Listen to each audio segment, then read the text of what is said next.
Hello students, आज की class में हम लोग इंडियन नेशनल कांग्रेस को कवर करेंगे, उसके डिटेल के बारे में जानेंगे।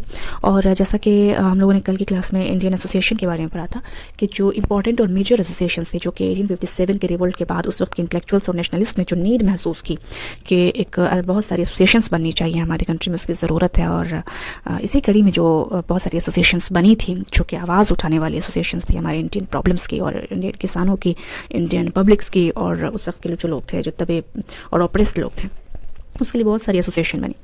और हम लोग ये भी पढ़ रहे हैं इस सीरीज़ में कि 1857 के रिवोल्ट के बाद जो मेजर इवेंट्स हुए और जो मेजर और इम्पॉर्टेंट जो स्टेप्स उठाए हमारे नेशनलिस्ट ने और उस वक्त के जो इंटेलेक्चुअल्स थे, उसने जब जो ये स्टेप्स उठाए वो कौन कौन से मेजर स्टेप्स थे और वो कौन कौन से इवेंट्स थे, हम लोग इस सीरीज़ में वो सारे इवेंट्स को कवर करेंगे। 1947 तक, हमारे इंडिपेंडेंस मिलने तक वो क्या क्या इवेंट्स थे और स्टेप्स थे जो उठाए गए, जिसके बेसिस पे हमें 1947 की आज़ादी मिली।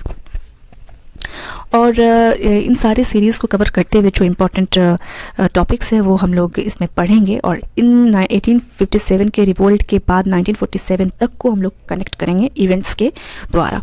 तो अभी तो सबसे पहला इवेंट ये हुआ कि 1857 के रिवोल्ट के बाद एसोसिएशंस बनाई गई, लेकिन वो सारी एसोसिएशंस जो है ग्रेजुअली ओवर डोमिनेट करती गई ज़मींदार के द्वारा और उस वक्त के रीजनल लीडर के द्वारा। और ये जो है वो सारी एसोसिएशंस रीजनल बन के रह गई, regional in scope and regional in character होकर रह गई बस वो।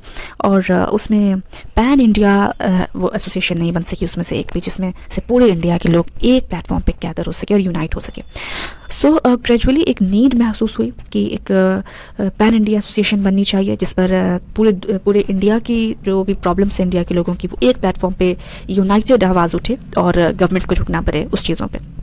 तो इसके लिए जो कैंपेन किया, जो बहुत ही इंपॉर्टेंट न्यूज़पेपर है जिस न्यूज़पेपर ने कैंपेन किया वो इंडियन मिरर थी। तो ये एक बहुत ही इंपॉर्टेंट न्यूज़पेपर है जिसका एनीवे तो फिर चलते हैं हम लोग अपने टॉपिक पे। तो इसका एस्टैब्लिशमेंट हुआ था 28 दिसंबर को 1885। ओके और जो इसके फाउंडर थे वो A.O. ह्यूम थे और सेक्रेटरी भी A.O. ह्यूम ही थे। और जो फर्स्ट चेयरमैन थे वो Womesh Chandra Banerjee, viceroy Lord Dufferin.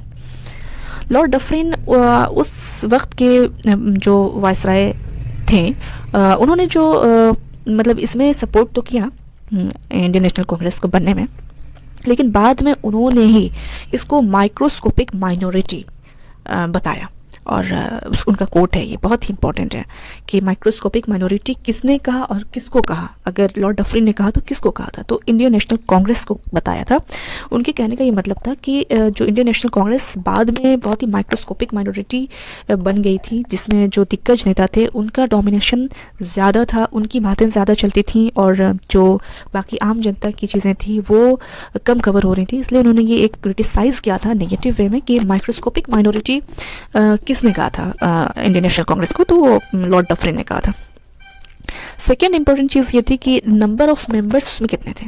Number of members इसमें 72 थे जिस वक्त इस्टेब्लिश हुआ था। ये बहुत इंपॉर्टेंट है क्योंकि इसमें कन्फ्यूजन होता है कि CDM में जो कि civil disobedience movement Gandhi ji ने लीड किया था, उसमें कितने मेंबर थे? 78 थे, 72 नहीं थे, उसमें 78 थे और इसमें 72 थे, 72। और इसका जो वेन्यू ऑफ इस्टेब्लिशमेंट था वो गोकुल दास तेजपाल संस्कृत कॉलेज बॉम्बे था और फर्स्ट सेशन भी वही हुआ, गोकुल दास तेजपाल संस्कृत कॉलेज बॉम्बे। और इसके लिए जैसा कि मैंने ऑलरेडी आई हैव मेंशन कि campaign for Indian national Congress जो किया था, जो बहुत इंपॉर्टेंट है, इंडियन मिरर। इसमें जो भी पॉइंट्स हैं ना वो फैक्चुअल पॉइंट है और जो कॉन्सेप्चुअल है वो तो मैं यहाँ पे डिस्क्राइब कर ही रही हूँ। तो इंडियन मिरर वो न्यूज़पेपर था जिसने इस पैन इंडिया एसोसिएशन के लिए कैंपेन किया था। और उस वक्त के जो रिप्रेजेंटेटिव फ्रॉम बिहार थे वो first session of Indian national Congress बिल्कुल ज़ीरो थे, उसमें किसी भी बिहारी लीडर ने पार्टिसिपेट नहीं किया था। तो ये एक इम्पॉर्टेंट पॉइंट हो जाएगा Bihar examination point of view से कि अगर बिहार के किसी एग्ज़ाम में आता है किसी इस टॉपिक से क्वेश्चन, तो हो सकता है कि इसमें ये भी पूछा जा सकता है कि बिहार से कितने रिप्रेजेंटेटिव थे उस first session of Indian national Congress में, तो बिल्कुल ज़ीरो थे। हाँ, फिर जो फर्स्ट टाइम जो बिहार के लीडर्स ने पार्टिसिपेट किया था वो किस सेशन में किया था या फिर किस ईयर में किया था, तो ये पूछ सकता है, जो कि यहाँ मेंशन है कि सेकेंड सेशन में किया था 1986 में। तो ये रहा आज का टॉपिक। और सेकेंड क्लास में हम लोग ये पढ़ेंगे कि वो क्या क्या थ्योरीज हैं जिसके बेसिस पे कांग्रेस, इंडियन नेशनल कांग्रेस का फॉर्मेशन माना जाता है, यानी कि theories behind formation of Congress. ये टॉपिक हम लोग नेक्स्ट क्लास में बनाएंगे और उसको हम लोग फिर डिटेल्ड एनालिसिस करेंगे। वो दो थ्योरी है, बहुत इंपॉर्टेंट थ्योरी है, जिसमें से फर्स्ट जो है वो सेफ्टी वाल्व थ्योरी है, that was propounded bye Lala Lajpat Rai. और सेकेंड जो थ्योरी है वो थ्योरी है क्या, वो हम लोग कल डिस्क्राइब करेंगे। और सेकेंड थ्योरी जो है वो लाइटनिंग कंडक्टर थ्योरी, जो कि जी.के. गोखले ने प्रोपाउंड किया था उसको। वो भी एक जो एक नेशनलिस्ट अप्रोच इसको कहते हैं, जी.के. गोखले। तो एनीवे हम लोग इस थ्योरी को कल डिटेल में एनालाइज करेंगे और पढ़ेंगे कि ये क्या था। Okay, thank you.